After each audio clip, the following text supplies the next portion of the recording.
कुर्बानी वाजिब हो और रकम ना हो तो क्या हुक्म है।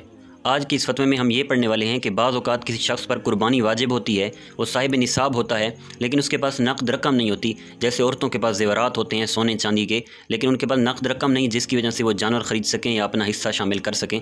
तो ऐसी सूरत में क्या उनको कर्ज़ उठाकर और कर्ज़ लेकर जानवर ज़िबा करने की और कुर्बानी में अपना हिस्सा शामिल करने की इजाज़त है या नहीं है, और इससे उसकी कुर्बानी अदा होगी या कुर्बानी अदा नहीं होगी। इस वाले से आज हम फतवा रीड करने वाले हैं।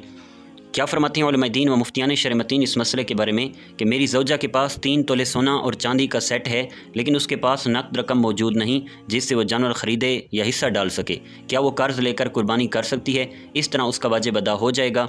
जवाब, सूरत मसऊला में यानी पूछी गई सूरत में कुर्बानी तो वाजिब है, लिहाजा बहर सूरत कुर्बानी करे, और अगर कर्ज़ लेकर भी कुर्बानी करेगी तो वाजिब अदा हो जाएगा। फतावा रज़विया व अमजदिया में है जिस पर कुर्बानी है और उस वक्त नक़द रकम उसके पास नहीं, वो चाहे कर्ज़ लेकर करे या अपना कुछ माल बेचे। वक़ारुल फतावा में है जो साहिब निसाब है उस पर कुर्बानी वाजिब है। कुर्बानी करने के लिए अपना सोना चांदी फ़रोख्त करे या कर्ज़ लेकर करे, दोनों सूरतों में से किसी एक पर अमल करे। वल्लाहु आलम अज़्ज़ व जल व रसूलुहु आलम सल्लल्लाहु तआला अलैहि व आलिहि वसल्लम।